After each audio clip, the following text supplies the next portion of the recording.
Thank you very much. It is a pleasure to speak to you today. I did have the pleasure of talking to you online during COVID, and I remember that talk sparked a really interesting discussion, and I'm hoping today we'll do the same thing when we talk about discrimination. As Frank has said, I'm an American historian. My specialty is American constitutional history. So I'm going to talk about it in America, which mostly relates to race. But these things apply to anything, any minority group, which does still include women. Oh no, sorry, something's weird happened to my screen. It's come back again. Sorry. Not very techie. There's a reason pink's my favorite color. It's okay, it's back. But these themes do apply to this country, and they do apply to any minority group. Women, as I was saying, are still considered a minority group. So most of the stuff I'm talking about is to do with race in America, but the principles apply to everything. So, can discrimination be justified? Well, of course it can't. That's ridiculous. Except it can. So that's what we're talking about today. I have notes. I'm probably going to ignore them completely, but they're there to try and keep me to time. Does this work? Okay, this isn't working. I'm not clicking. Is that because it's doing something? It worked a minute ago. There we go. We'll use the button. So what do we mean by discrimination? Anybody want to have a go at this one? See, you didn't know you'd have to work, did you? You thought we're just going to sit there and it'll be fun. Now I'm going to make you work. Yeah, go on. Yeah, it can be. And that's the thing we mostly talk about. So these are definitions from the Oxford English Dictionary, includes things like bias, favoritism. You know, it's quite a negative thing. Unjust or prejudicial treatment of a person or group based on a characteristic. But it has other definitions as well. So if we look at the word discrimination, when we get past the one that probably leaps to mind, it can just be the action of noting a difference, not in a negative way, but the action of noticing. So if you talk about your taste being, discriminate, we're talking about good taste. So discernment, insight, judgment. What we also can mean is where we're going today with another definition of discrimination, favourable treatment of a person or group in order to compensate for disadvantage or lack of privilege. So here we are talking about positive discrimination, which is another word for affirmative action. So that is an important definition in order to understand what we're going to talk about today. The other thing we need to think about is equality. If we are talking about discrimination, if we're talking about people being treated unfairly, if we're talking about inequality, but what do we mean by equality? So this is another definition we might want to think about. If you are favouring one group over another group, you are endorsing inequality. But what you're actually doing is you might be endorsing inequality. Yes, working. But you're not endorsing equity. So in the first example there, all the lads have the same starting point. They've all got a box to stand on. One can see really well, one can see okay, one can't really see at all. In equity, the lad on the right has extra help, so each of them can see equally. So when we were talking about equality, what we're mostly talking about is equity, making sure that everybody has the same opportunity. So if you like, equality of outcome, so everybody, I didn't explain that very well, equality of outcome, different opportunities, but the same chance at the end. Now, if you have equality of outcome, you will then create equality of opportunity, and when you have full equality of opportunity, you don't need to fix equality of outcome. So if the fence wasn't there at all, equality of opportunity, nobody needs help. But we don't have that in society. So what we are saying, basically is it's all very well to say, well, the job should always go to the best qualified candidate, but in America certainly, and in this country as well, the best qualified candidate is always going to be somebody from a wealthier background, most likely white, still mostly male. Frank mentioned pay differences a moment ago.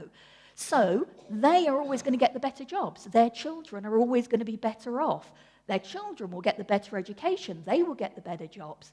The minorities who are struggling to start with will never get those same chances. And this is what people didn't think was right. There is no equality of opportunity, particularly in a society, the American society, that was based on race and racial discrimination. So what you do is you create artificial equality of opportunity to create an equality of outcome. Eventually, everything will be okay. There will be full equity. It might take a generation, it might take 2 generations, but you will get there. And that was the whole point of affirmative action. President Kennedy, John F. Kennedy, first talked about this in Executive Order 10,925. He issued a lot of executive orders. This created the Equal Employment Opportunity Commission. And this said that any project that used government money, federal money, had to take, quote, affirmative action to make sure there was no racial bias in that project. And if that meant giving roles to less qualified black candidates, that's what you had to do, because you had to have an equal, diverse workforce. Kennedy said it, as with many things to do with John Kennedy. He said some great stuff. He didn't always do very much. So nothing really happened until his successor in the White House, Lyndon Baines Johnson, who did do a lot about making society better, more fair. That was the basis of the Great Society programs. He gave a speech, a graduation speech, at Harvard in June 1965. The speech was called "To Fulfill These Rights." And he said this, the quote is on the slide there. "You do not take a person who for years has been hobbled by chains and liberate him, bring him up to the starting line in a race, and then say, you are free to compete with all the others, and still justly believe that you have been completely fair." Now, what he means by that is the history of African Americans, of racism in the United States, was so powerful, it was not possible to have equality of opportunity, certainly in 1965. This legacy of racism was going to make a difference. So you had to do something. You had to discriminate in their favor. You had to take affirmative action to make things equal. If you did this with these artificial aids, then eventually, 20, 30 years, you would have an equal society where racism was gone and you didn't need to do anything else. But this was a starting point. Society was wrong. You had to do something to kind of rectify it. Lots of legislation was introduced. Okay, this is working sometimes. Civil Rights Act of 1964, one of the most famous ones, mostly to do with race, but it included other elements as well. And this included parts to do with affirmative action.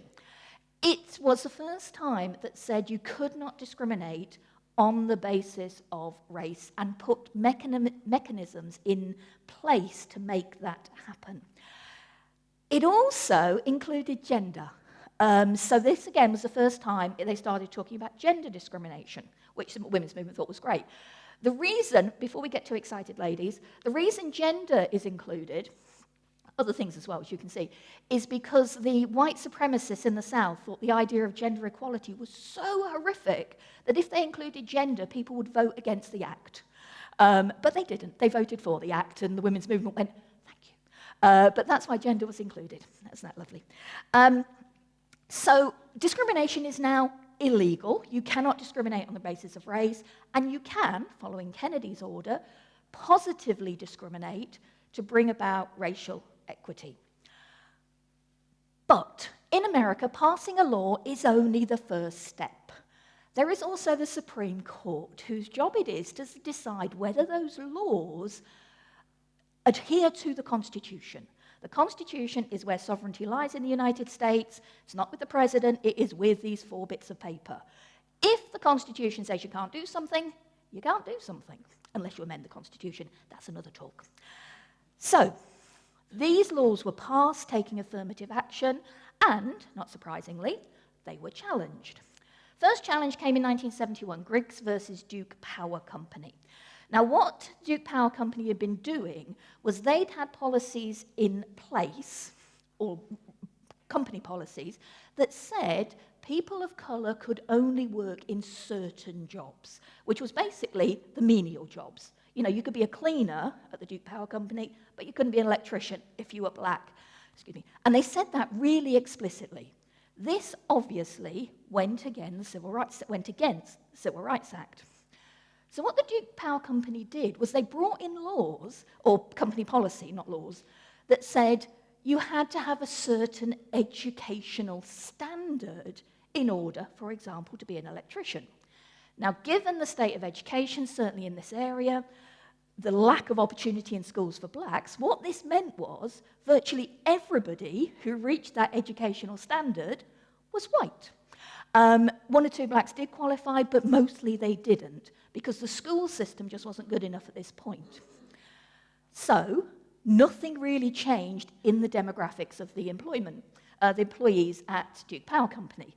And this was challenged, and it went to the Supreme Court. Court issued its ruling, well, next one, yeah.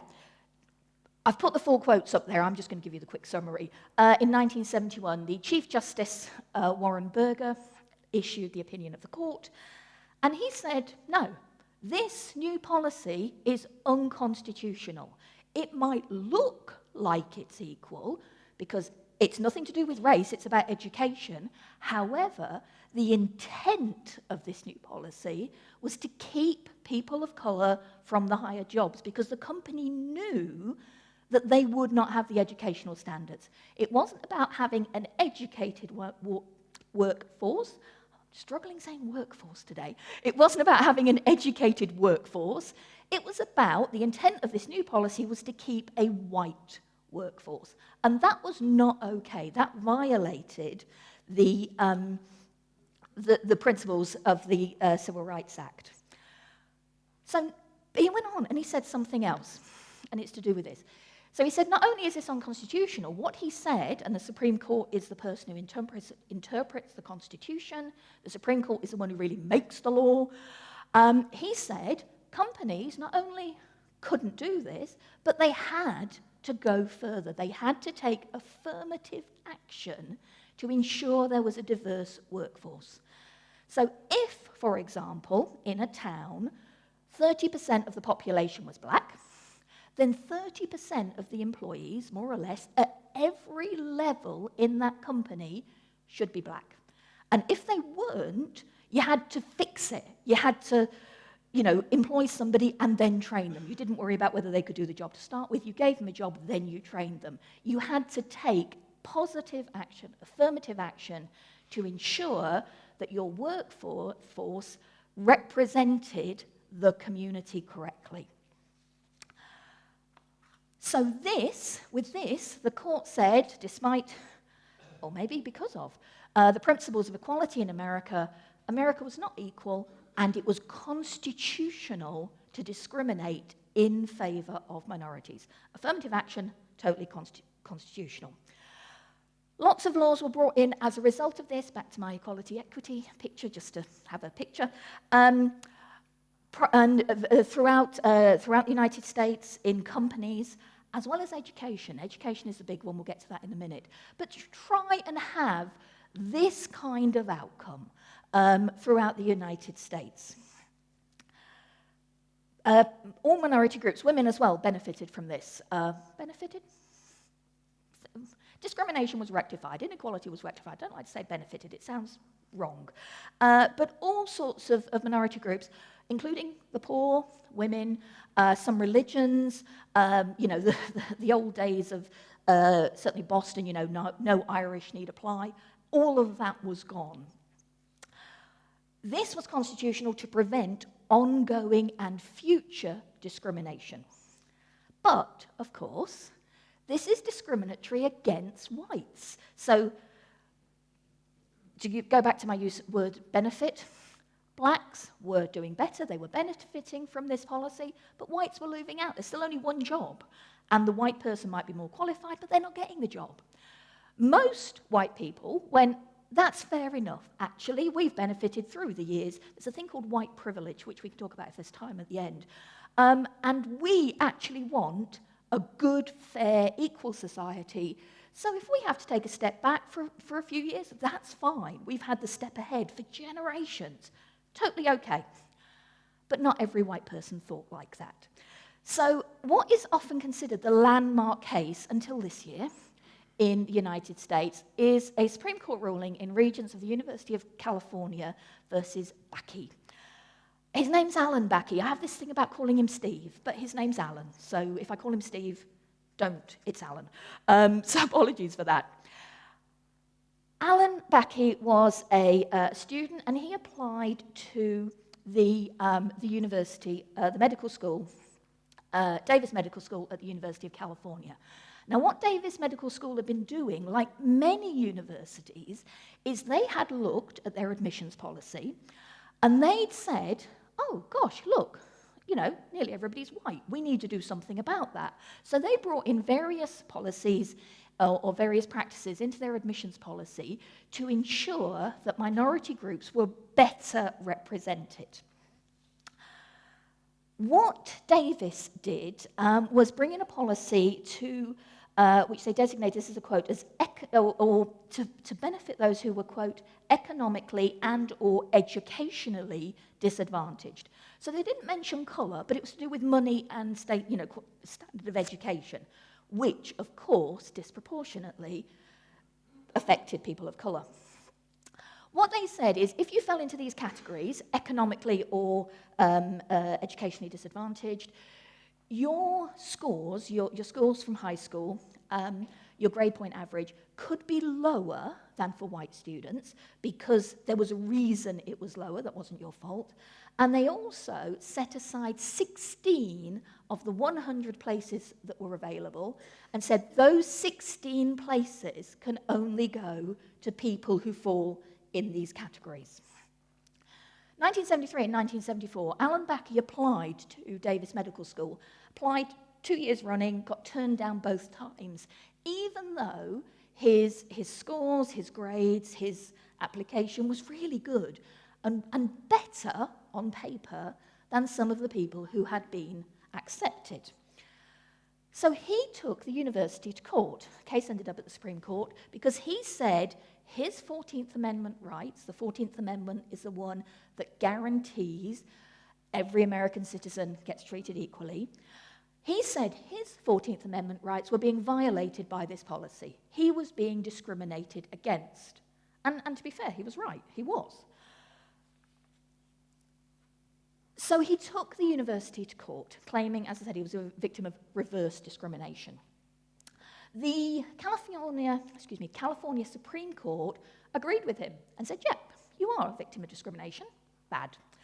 But this was challenged by Davis Medical School. So the case ended up at the Supreme Court. It is the highest court in the land in the United States. What the Supreme Court says goes. In a landmark ruling, the court looked at the various arguments for why this was happening. And there were 4 reasons that the Davis Medical School had given. The first of these, this was their reason for discriminating in this way.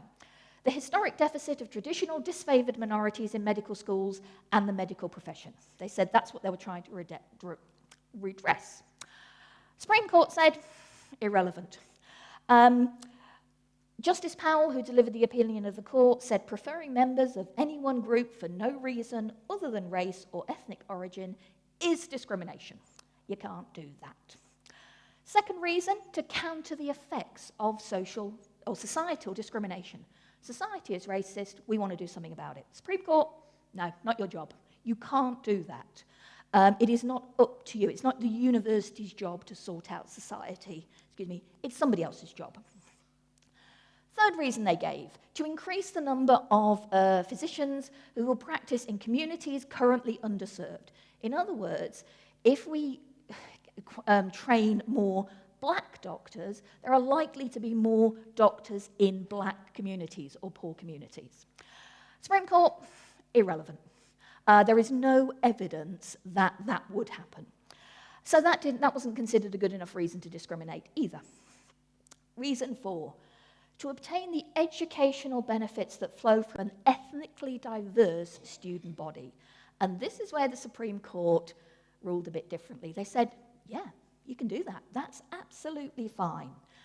Race could be used as one of many other factors in giving a university place or a job, for example, to a particular candidate. So two people, about equally qualified, or even if they're not equally qualified, there are reasons to understand why they're not. It is okay to pick the person of colour because of their colour, because diversity is a really good thing. Incidentally, diversity is a really good thing. So, affirmative action, perfectly constitutional. If Davis Medical School wants to discriminate against Alan Backey, nearly called him Steve, they can.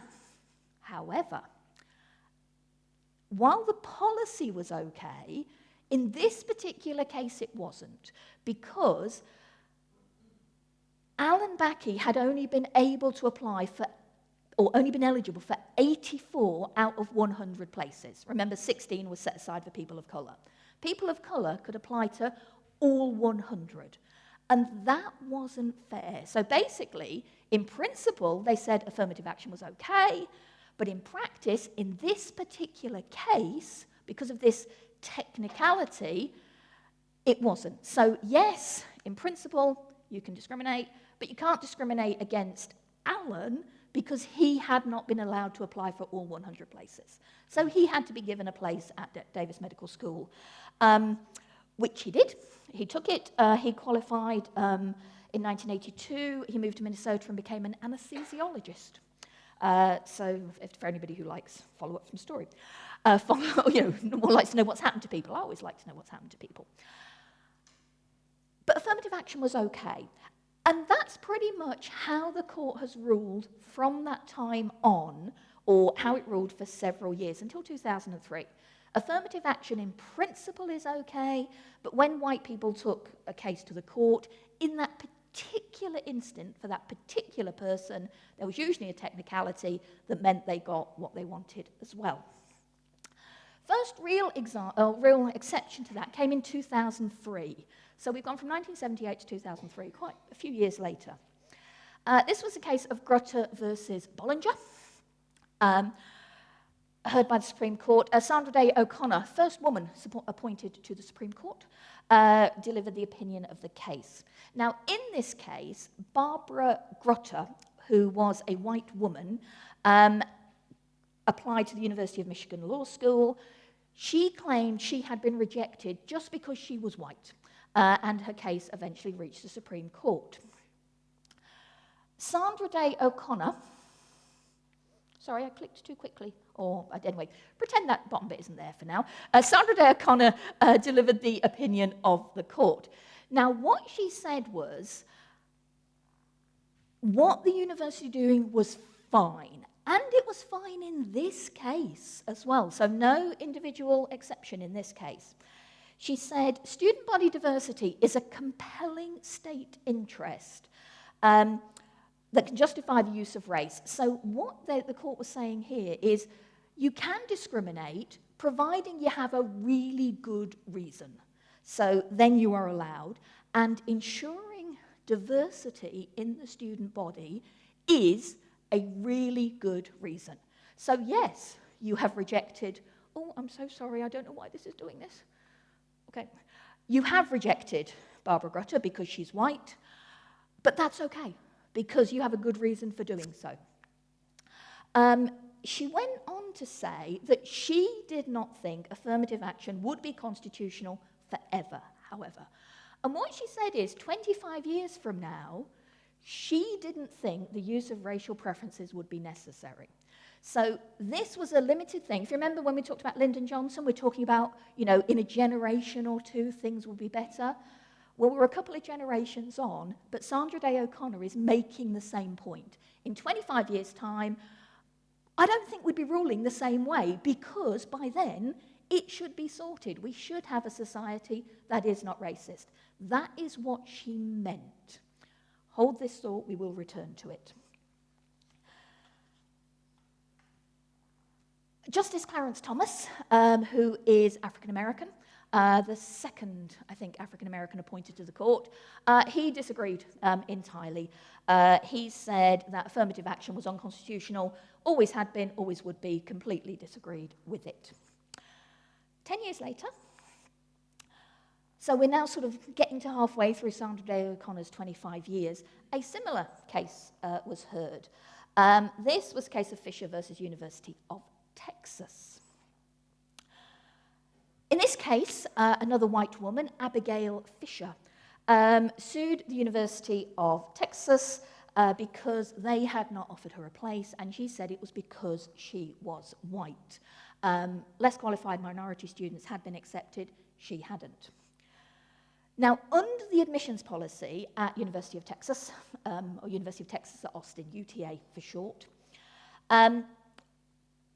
if you lived in Texas, you finished in the top 10% of your high school, you would be offered a place. So they automatically took anybody who finished in the top 10%, regardless of race. This accounted for 81% of the incoming first-year students. If students didn't reach that top 10%, then UTA had a lot of other policies, or a lot of the factors that they looked at to decide if they would admit a student. So they looked at things like talent. Had they got academic talent? Had they got sporting talent? Did they have leadership qualities? What were their family circumstances? So they did take money into account, and they looked at race. Now, Abigail Fisher finished in the top 12% of her high school, so she just missed the cutoff. She had what the Americans called a 4.0 grade average. That is the highest you can get. She could not have done any better. In applying for university there, students do aptitude tests, SATs. Did brilliantly in those as well. She played in the high school orchestra. She'd represented her school in maths competitions. She volunteered for Habitat for Humanity. She seemed great. How would you not want this person in your university? But UTA didn't. And the only reason that there could possibly be was because she was white, because the other reasons just, she ticked every other box. Louisiana State University agreed she was an ideal student. They offered her a place, which she took, graduating from there sometime later, but she refused to drop this case. The case went to the Supreme Court, who heard it in 2013, but they returned it to the lower court. So like in this country, if you appeal a law case, it goes through various stages. The Supreme Court is the last one. So the lower court was the Fifth Circuit Court of Appeals. And the Supreme Court said, you haven't done your job properly, so you need to hear this case again. And I'm just going to digress slightly into a bit of theory, because I know some of you like this. If you don't, doesn't matter, just chill for a minute, check your phone, and we'll come back to the affirmative action stories in a minute. But I know some of you like this kind of thing. So when it comes to looking at any case to do with discrimination in America, the Supreme Court, or the courts, classify things in one of three ways. And depending on that way, depends how they then look at the case. So the phrase they use is inherently, I'm so sorry, I'm not very good at this, inherently suspect. Race, and national origin, and religion for that matter, are considered inherently suspect. In other words, if the court hears a case to do with racial discrimination, they start from the point that discrimination has taken place. Inherently suspect, very, very probable there has been discrimination. So that is a starting point. So, you go in, and if you are bringing the case, you are likely to be believed. Other two categories, not technical, quasi-suspect. So these are things that may be discrimination or may not be. Gender comes in that one. There is no inherent acceptance that there has been gender discrimination. Sexual orientation sometimes is in this one, sometimes is in inherently suspect, depends on the case. The other one, not suspect. So these are other discrimination cases. Age goes in there, wealth, disability goes in there as well. No assumption there has been discrimination. This is America, by the way. If things are inherently suspect, the court has to apply strict scrutiny. In other words, the person being sued has to give a really, really good reason for discriminating. So in UTA's case, yes, there has been discrimination against Abigail Fisher. We must apply strict scrutiny because the case is inherently suspect. So it's up to UTA to prove they had a really good reason for discriminating. So that is what that means. So the burden of proof rests on the people who have passed the policy. Why have you done this?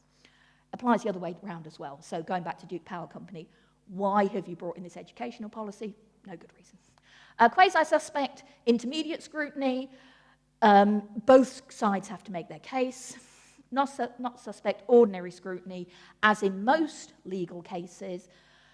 Innocent until proven guilty. The burden of proof is on the person who is bringing the case. The defendant is assumed innocent. So top one, defendant assumed guilty. Bottom one, assumed innocent. End of theory, I promise. But it's, as I said, I know some of you like this kind of stuff. So in the Fisher case, what the court was saying, this technicality, was the lower court, the Fifth Court, had not applied strict scrutiny. They hadn't considered the case properly, and they needed to do so. So the case was returned to the Fifth Circuit, who looked at it, applied this strict scrutiny, and ruled, again, that the admissions policy at UTA was fine, absolutely fine. Again, Abigail Fisher appealed. It went to the Supreme Court. They heard the case again in 2016. Justice Anthony Kennedy delivered the opinion of the court. Incidentally, if you're wondering why I'm saying the opinion of the court, why is it an opinion of the court, not a ruling of the court? I was at the court, and when we talk about the judges there, they're called justices, not judges. So it's Associate Justice Anthony Kennedy. And I was there at the Supreme Court, and I asked them, why? And they just said, well, the opinion one is a bit different. Why are they called justices? They just are. Opinion is because they can change their mind. If it was a ruling, it sounds like that is it. So segregation, constitutional in 1896, unconstitutional in 1954. They are opinions, they can be changed. So again, definitions for people who like that kind of thing. Back to this case. Fisher appealed to the Supreme Court. Justice Anthony Kennedy delivered the opinion of the court. They agreed. The admissions policy was constitutional. That, again, there's sections from his opinion there, but it is absolutely fine to take race and the diversity of the student body into account in your admissions policy. Having applied strict scrutiny, we accept that as a really good reason. And there was a note here as well. It remains an enduring challenge to our nation's education system to reconcile the pursuit of diversity with the constitutional promise of equal treatment and dignity. They accept that race is a factor and perhaps shouldn't be inequality, but right now it has to be. It is a challenging thing, but right now America is not equal. It is still racist. That's what they're saying in 2016, not that long ago. And it is okay to provide help, support to people who have been discriminated against as they were growing up because of their colour. Nothing wrong with that, 2016.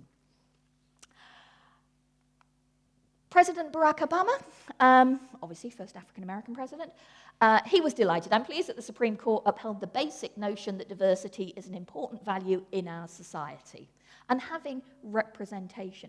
So even if you're thinking, why does diversity matter? People become what they see. So Disney has got quite a lot of flack lately. They remade The Little Mermaid, and Ariel is now black. There is a black Disney princess, the first one. It's 2023. But little girls, children of colour, see that. Well, why do princesses have to be white? Why do they have to be white? People become what they see. That's why we need diversity in these things. And that is what the court is saying. Well, most of the court is saying. Justice Samuel Alito, another one of the associate justices, he didn't agree, he dissented. He said the system was berserk. That was his ruling.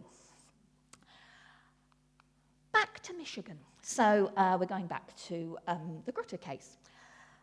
In response to the Supreme Court ruling there, so there are two ways to overturn a Supreme Court ruling. The Supreme Court can change their mind, can change their opinion, or a constitutional amendment can overrule the court.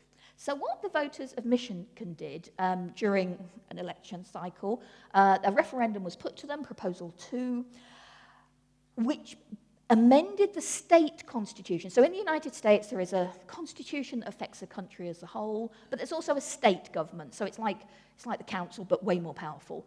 And that has its own constitution, and that just applies to laws in that state. So Michigan people went to the polls, had a referendum, and they decided to approve this amendment that, I think I've accidentally clicked the button again, that affirmative action in Michigan would be illegal. And that's what they said in Michigan. And of course, this was challenged. But the Supreme Court, which actually does apply to state laws as well, the Supreme Court said it's constitutional. You can't say it's unconstitutional. So there was a legal challenge. Case went to the Supreme Court. Justice Kennedy, Anthony Kennedy, delivered the opinion of the court. He said that in this case, the court agreed that affirmative action was unconstitutional. So having said it was constitutional, they go, actually, no, it's not. Because it's about where that decision is made. So this is a big debate in America about the role of the Supreme Court, how it rules. And there's a thing called judicial activism and judicial restraint. I promise I'm not going to do that one unless you want me to. But basically, this court was saying, we might think it's unconstitutional, but we agree that the people in that state should be the ones making the decisions. And if the people in that state don't want affirmative action, then they are allowed to do that. So it's the debate here is not about racial preference. I'm so sorry. It's not about how it should be resolved. It's about who should be resolving it. And the court was saying these decisions should be made at state level. If states wanted to oppose affirmative action bans within their state borders, they could, if the people voted for it. So, and that's what had happened here. Now, if you're going, okay, that makes sense, this argument has been applied to other cases. So I will never forget the ruling in Dobbs versus Jackson Women's Health Organization that came down on June 24th last year, day before my birthday, because I spent most of the weekend of my birthday on TV and radio talking about the decision. This is a decision that made the right to seek a termination, the right to choose, illegal. But it's the same argument as this one. The Supreme Court is not saying women don't have the right to choose. It's saying it's up to states to decide whether women are allowed that right. So it's where that decision is made. Should there be gun control laws? It is up to the state to decide whether there are gun control laws or not. It's not up to the Supreme Court representing the American people or the good of society as a whole. So it's about where that decision is made. As a result of this, states can bring in policies that ban affirmative action. A further 8 states did. Now this is the impact of affirmative action in California. California, often seen as quite a liberal state, has banned affirmative action. And what you will see is, as the population of Black and Hispanics is rising, the number who are being admitted to university has fallen rapidly. And that was when affirmative action was banned. Now, there is the students, because there's been other research into this, are getting the same test scores as they were before and after, but they are no longer getting the university places, which means they will no longer be getting the jobs that require higher qualifications. And there is, as hard as it can be to admit, there is a racial element here. So affirmative action has worked. Now, one of the reasons it's being banned is people going, but they talked about 25 years. And we're getting to 25 years, so we don't need it anymore. Remember Sandra Day O'Connor's point was, because by then society won't be racist. So if you believe society isn't racist, absolutely, you don't need affirmative action. Personally, and I must stress this is my personal opinion, I don't think we're there. And I think this is not good reading. One of the justices who made that point, Sonia Sotomayor, who incidentally has the same birthday as me, so yay. Thanks, Mum. My mum is probably watching, so thanks, Mum. I think she's brilliant. I love her. She dissented in this case we've just been talking about, Schwepp versus Coalition to Defend Affirmative Action, the Michigan State Constitution. And she, sorry, excuse me one sec. She said that she would not have achieved what she had achieved had it not been for affirmative action programs. She was a beneficiary of affirmative action. It allowed her to achieve her full potential. And without it, she doesn't think she would. In her memoir, she said, I am the perfect affirmative action baby. Without it, she said, it would have been highly questionable if I would have been accepted to Princeton, where she went, or to Yale Law School. She said, I had been admitted to the Ivy League through a special door. I lived the day-to-day reality of affirmative action. She knows it made a difference to her. She wants to give that opportunity to other people. Ruth Bader Ginsburg, another of my Supreme Court heroes, a stress, personal opinion. She also agreed that this was awful. She dissented in the opinion. She said, sorry, excuse me one sec. Quick drink. She talked about the long and lamentable record of racism in America that she said still continued. When Ruth Bader Ginsburg, so we're not just talking about race, we're talking about gender as well, became one of probably one of the most famous Supreme Court justices. When she went to law school, there were 9 women in a class of 500, and at the opening dinner, the dean of the law school got the women to stand up and to explain, and this is absolute truth, why they thought they were entitled to a place that should have gone to a man. Yeah, great, isn't it? So she, again, you know, and she did not get there through affirmative action, but this is what affirmative action tries to address. She said, back to this case, the Constitution required special vigilance in the light and the legacy of slavery and the Jim Crow laws that came afterwards. She said, and recent examples of discriminatory changes to voting laws. So one of the things that happened in America, it's happened here as well, is this requirement for ID. In America, you have to have a registered address. So that instantly disenfranchises people who are homeless. Why don't they have a right to vote? Well, they don't. So, you know, this sort of thing is still going on. And again, in America, disproportionately, very poor people are black. Okay, where are we up to? Go back to notes. Ruth Bader Ginsburg says this, I like this one. A majority of the Michigan electorate changed the basic rules of the political process in that state in a manner that uniquely disadvantaged racial minorities. The Constitution, she said, does not protect racial minorities from political defeat, but neither does it give the majority free rein to erect selective barriers against racial minorities. So this was a clear case of racism, and she's saying this is wrong. So Justice Sotomayor and Ginsburg were disagreeing with the court in this case. They were saying affirmative action needed to continue. So this was quite recently. Where are we today?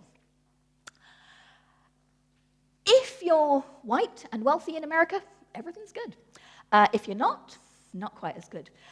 June 29th, 2023, so very recently, the Supreme Court issued its opinion in 2 cases. The cases of Student for Fair Admissions versus President and Fellows of Harvard College, and Student for Fair Admissions versus the University of North Carolina.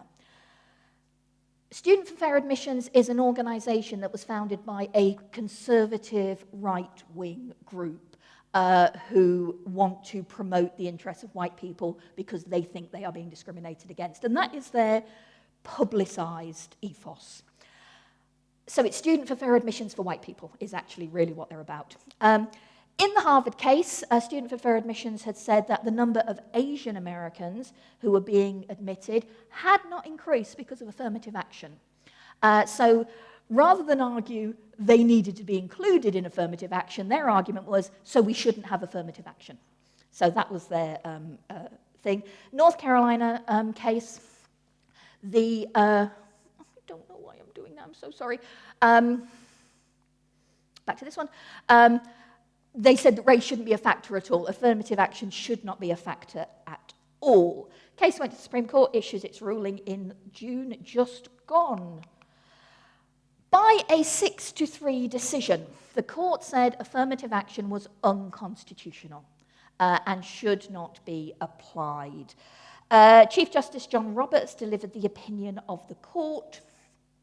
He said that a student must be treated on the based on his or her experiences as an individual, not on the basis of race. He said the 14th Amendment should apply without regard to any difference of race or colour or nationality. It applied to every person. Race could not be a factor. He said eliminating racial discrimination means eliminating all of it, even against white people, even if there is a compelling reason. He said there is no compelling reason. The guarantee of equal protection, he said, cannot mean one thing when applied to one individual and something else when applied to a person of another colour. And that makes total sense. It shouldn't. But in a society that's racist, is that possible? This is the question. So in this ruling, in this opinion, I should stress that, the court overturned its previous opinions that said that if there was a good reason, then you could practice positive discrimination. Right-wing conservatives applauded the decision, as you can imagine. Donald Trump called it a great day for America. Ron DeSantis, who is a presidential candidate, getting very much support outside of areas of Florida, governor of Florida at the moment, he agreed. He said college admission should be based on merit and applicants should not be judged on their race or ethnicity. He said the Supreme Court had done a good job. Just to mention, Ron DeSantis also recently said that slavery had been beneficial to African Americans and was a good thing. You can probably guess my personal opinion on those two views. If justices disagree with the overall court ruling, there's 9 of them, it only needs to be a majority to become an opinion, they dissent. The 3 female justices, there is another female justice, but 3 of the justices who are women all seem to be more on the liberal side. Sonia Sotomayor, Elena Kagan, and Ketanji Brown Jackson, they all dissented. Sonia Sotomayor, I know that's quite small to read, but she basically said, ignoring race will not equalize a society that is racially unequal. What was true in the 1860s and again in 1954 is true today. Whatever the majority might say, America has not reached that point that Sandra Day O'Connor hoped for. Justice Jackson, I so like saying Justice Jackson. It's my last name, Justice Jackson. And she's a goodie as well. She talked about that. She said the history of racism was so much to say that if anyone... that's far too complicated. But basically, she's saying racism was such that it still lingered. She was agreeing with Justice Sotomayor. Deeming race irrelevant in law, she said, does not make it so in life. It is truly a tragedy for all of us. That's how what she felt about the opinion. President Joe Biden, he agreed. Discrimination still exists in America, he said. Today's decision does not change that. Chuck Schumer, Senate Majority Leader, Democrat, he agreed. The Supreme Court ruling has put a giant roadblock in our country's march towards racial justice. And if you think about that chart that we looked at for California, showing how the impacts had just in one state, that will now be felt throughout the United States. Is there hope? Well, of course there is. Merrick Garland, who is the Attorney General, he has started bringing cases to do with preferential admissions policies for alumni, so children of people who went to universities. Some universities, Wesleyan I think is one of them, have already stopped this preference. So if you think about the wealthier colleges, the Ivy League or whatever, the people who went there are likely to be white and wealthy. So if preference is given to their children, you are preferring or giving preferential treatment to white, wealthy students.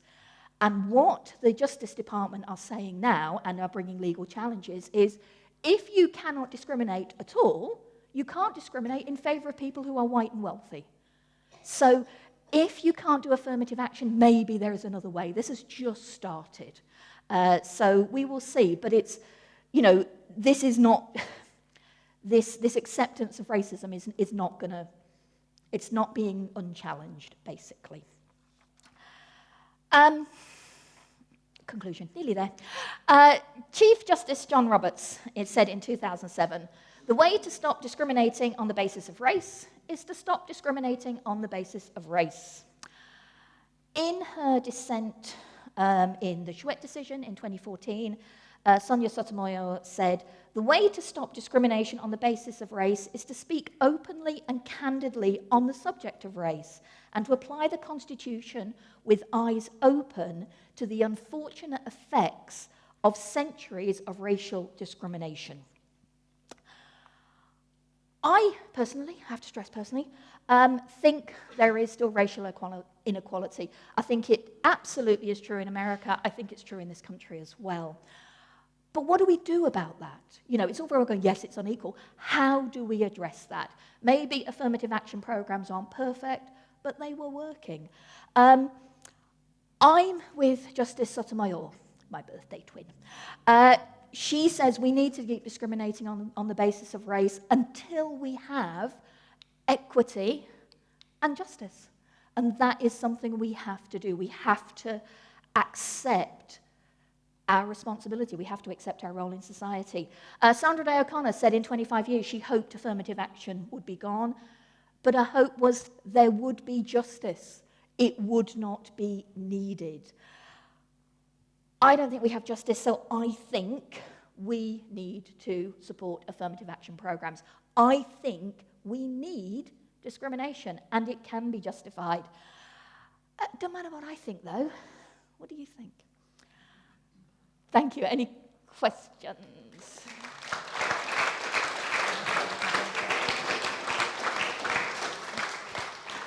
Gosh, thank you, Donna. So for questions, can you make sure, if you put your hand up, we'll get the microphone to you.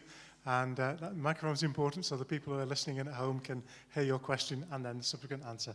Brilliant. Thank you very much. Hello. I've recently been studying Professor Rawls' theory. Sorry. I've recently been studying Professor Rawls' theory of justice, published in America in the 1970s, which looks at all discrimination against people, not just for colour, for race, for disability, but because they come from a different social background. Mm-hmm. They may be late developers.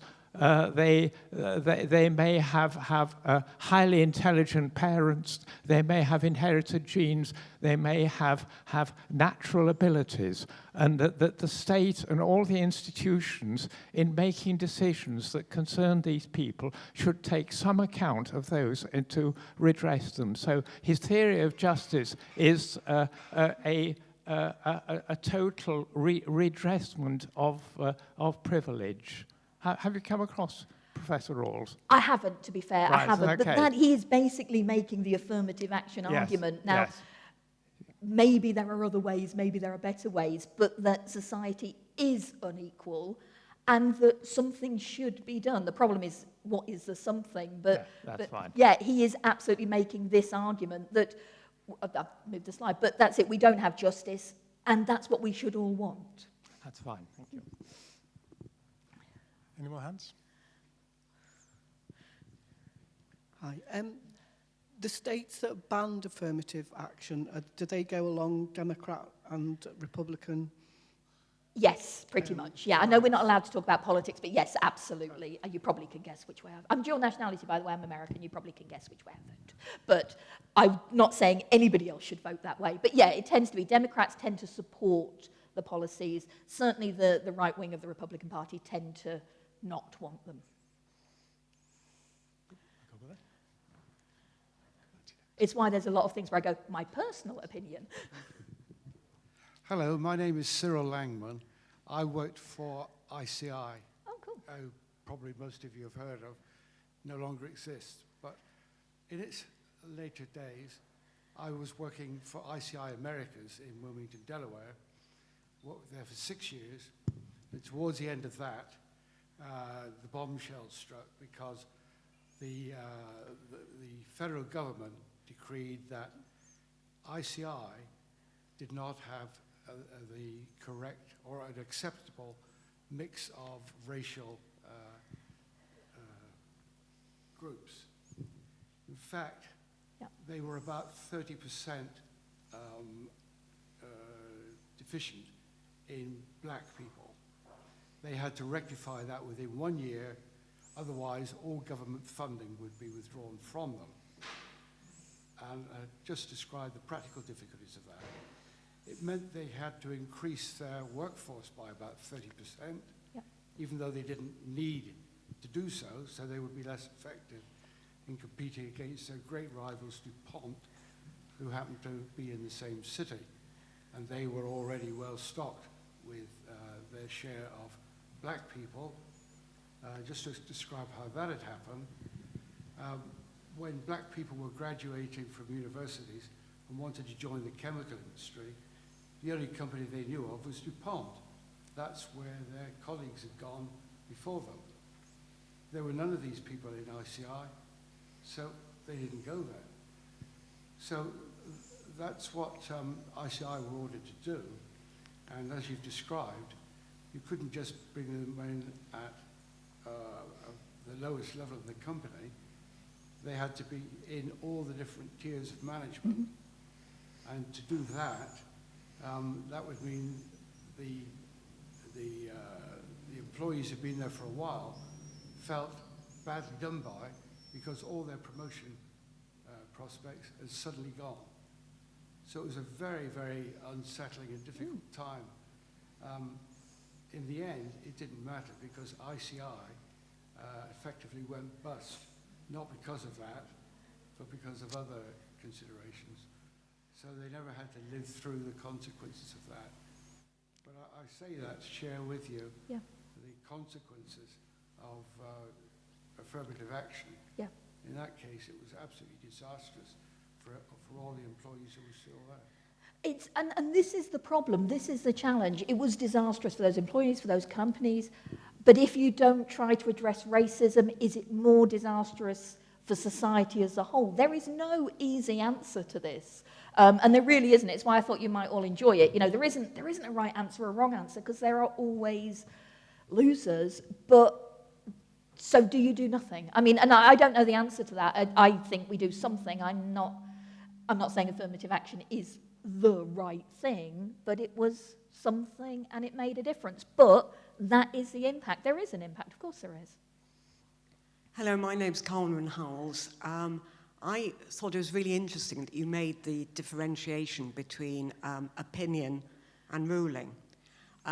Bearing in mind the decision in June, how much of that is as a consequence of the way these the justices to the Supreme Court are appointed, and also the fact that they are appointments for life? Yeah. Hugely. I mean, Joe Biden said something similar. I didn't put this quote in, but basically the Supreme Court has gone wrong because it is incredibly politicized. Rulings are made based, or opinions are delivered based on that justice's political leanings. They're supposed to look beyond that. They're supposed to look beyond the law, beyond their personal feelings. They're supposed to look at the Constitution. But it's not. It is an incredibly politicized court. And there has been discussions about what do you do about that. One thing is to increase the size of the court. There is nothing that says it has to be 9 people. Nothing. It's just become a tradition. The size has been changed many, many times through the years, not since the 19th century, but, it's gone up, it's gone down. Do you do that? But then there will be political appointments. So at the moment, personal opinion, I think you should put more justices on. But then if they were ruling the way I liked, I wouldn't want more justices. So that's not right. But yeah, it absolutely is a political thing. And it's Merrick Garland, who I mentioned, the Attorney General. Barack Obama had the chance. There was a vacancy on the court. He appointed or tried to appoint Merrick Garland, and the Senate, which was controlled by the Republicans, refused to confirm his appointment. They just refused, said they would not do it, and there was nothing anybody could do, because that's in the power of the Senate. When there was a Republican president, they rushed the appointment, the confirmation process through without holding hearings particularly. And some of the stuff that came out in the hearings, certainly for Brett Kavanaugh, was horrendous and needed investigation, but it didn't happen because of politics. But if you like those politics, then that's good, and if you don't, then it's bad. So as I said, at the moment, I'd like different justices, but that's because I don't like their rulings. Of course some people are going to be resentful, but it's about what kind of society we want. And this is just real quick. So Chester is very white, the university is white, we do not have a diverse student body, but the university, this was before COVID, want to try and do something about that, and they wanted us to think differently. Now, I've always taught about race, so I stole this from my classes. Every lecturer, we had to go on training, and we had to think about this. It's a white privilege test. And you go through it, and you tick the boxes, yes or no, what do you think about these things? This is just extracts of it. And it's to get white people to think about stuff that you've probably never thought about. And it's not your fault, it's not to blame you for not thinking about it, but it's just to make us a bit more aware. So if I cut my finger, I put a plaster on, nobody can see I cut my finger. If I was a person of colour, they could. Does that matter? Maybe. But it's just things like that. So this was something they got us to do just to make us more aware. So when we talk about racism, you can be, well, you can't be racist in my opinion, you shouldn't be. Non-racist, you're not racist. Anti-racist. Yes, there is inequality, there is discrimination, and if you are anti-racist, you do something. So if I've challenged somebody to think a bit different, I've done something. I do this in class to get the students to think differently, and they've told me they do. I've had white students go, just never occurred to me. That's so wrong, but it's not occurred to them because they've not experienced it. So, this was about a lovely talk and coming to see you all again, but this is about also, getting on my little soapbox, I'd like our society to not have violence, to be equal, to be fair, regardless. Let's do something. Just do something. I'll get off my soapbox now. Thank you.